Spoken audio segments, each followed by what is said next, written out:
আসসালামু আলাইকুম রহমতুল্লাহ। সবাই কেমন আছেন? আশা করি অনেক ভালো আছেন। আচ্ছা, আজকে থাম্বনেলে দেখে আসলেন যে কি আলোচনা করব। কি লিখতেছে স্যার এগুলা? সোহাগ স্যার কি লিখতেছে? এ ইকুয়াল এল প্লাস ও ই। দেখেন কত বড় বড় করে লিখতেছি।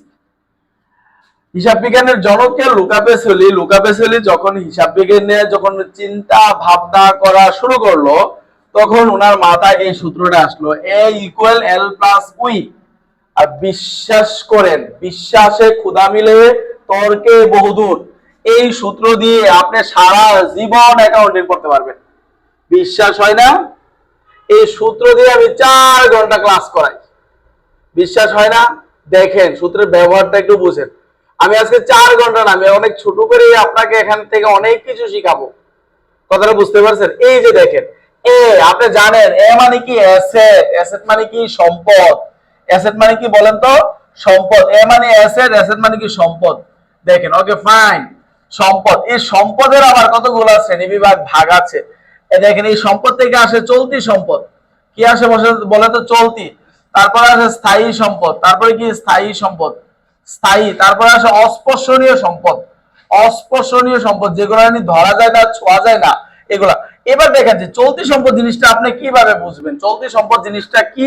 আর চলতি সম্পদ বোঝার জন্য আপনাকে দেখেন আমি কি লিখছি, দেখেন 1-5 1-5। ওমা, আপনি আবার চিন্তা করতেছেন 1-5 দিয়ে আবার কি চলতি সম্পদ?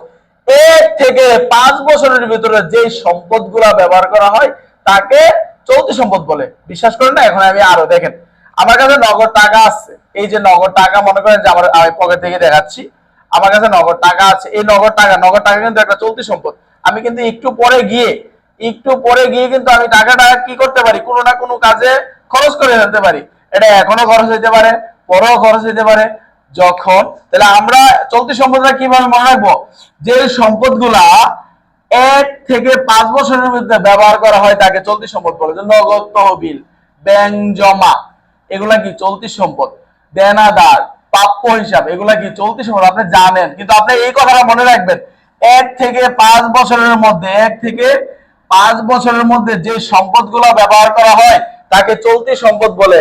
এবার আসেন স্থায়ী সম্পদ। 1 থেকে 100 বছরের মধ্যে, 1 থেকে 100 বছরের মধ্যে যে সম্পদগুলো ব্যবহার করা হয় তাকে কি বলে? স্থায়ী সম্পদ বলে। 1 থেকে 100 বছরের মধ্যে দালান কোঠা, আসবাবপত্র, যন্ত্রপাতি, ভূমি, এইগুলা মূলত আমরা কমপক্ষে 100 বছর ব্যবহার করতে পারবো। তাহলে আপনি মনে রাখতে পারবেন যে 1 থেকে 100 বছরের মধ্যে যে সম্পদগুলো ব্যবহার করা হয় তাকে স্থায়ী সম্পদ বলে। Okay fine. তারপরে এল, এল মানে কি? লাইবিলিটিস। লাইবিলিটিস মানে কি বলেন তো? দায়। লাইবিলিটিস মানে কি বলেন তো? দায়। Okay fine. দায়, দায়, দায় কোনগুলা? পাওনাদার, ঋণ, যত ঋণ আছে, যত ঋণ আছে। তারপরে আসেন এ উই। উই রে ভাঙলে আপনি কি কি পাবেন? উই রে ভাঙলে পাবেন আপনি ক্যাপিটাল, মূলধন। দেখেন আমি বাংলাতে লিখি, মূলধন। মূলধন যোগ আয় মাইনাস ব্যয় মাইনাস উত্তোলন। দেখেন এই জিনিসগুলো পাবেন আপনি। কি কি পাবেন বলেন তো? এই ওই রে ভাঙলে মূলধন যোগ আয় মাইনাস ব্যয় মাইনাস উত্তোলন। দেখেন মূলধন কোনগুলা? যে টাকাটা নিয়ে আমরা প্রথম একটা ব্যবসা শুরু করি, যে টাকাটা নিয়ে আনি আমরা ব্যবসা শুরু করব, ওইটাই আমাদের মূলধন। প্রাথমিক অবস্থা যে টাকাটা নিয়ে আমরা ব্যবসা স্টার্ট করি সেটাকে মূলধন বলে। কথাটা বুঝতে পারছেন? এই যে মূলধন। আয়, আমাদের ব্যবসা যখন শুরু করি, ব্যবসা শুরু করার পরে কি হয়? আমরা যখন কোনো কিছু বিক্রি করি, ঠিক আছে, বিক্রি করার পরে যেই অর্থটা আসে, তারপরে এটা আমাদের আয় আয় শুরু হয়। কথা বুঝতে পারছেন?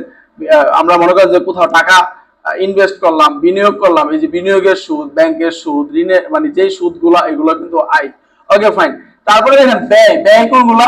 দেখেন আপনার মূলধনের পরে আয় করলেন, আয়ের পরে আপনার ব্যয় হবে। যেমন সাপোজ আপনি মনে করেন যে ব্যবসা স্টার্ট করলেন, ব্যবসা স্টার্ট করে যে ক্যাপিটাল মনে করেন যে 10 লাখ 5 লাখ যত লক্ষ টাকা নিয়ে আপনি ব্যবসা স্টার্ট করলেন, ওই টাকাটা নিয়ে কি করলেন?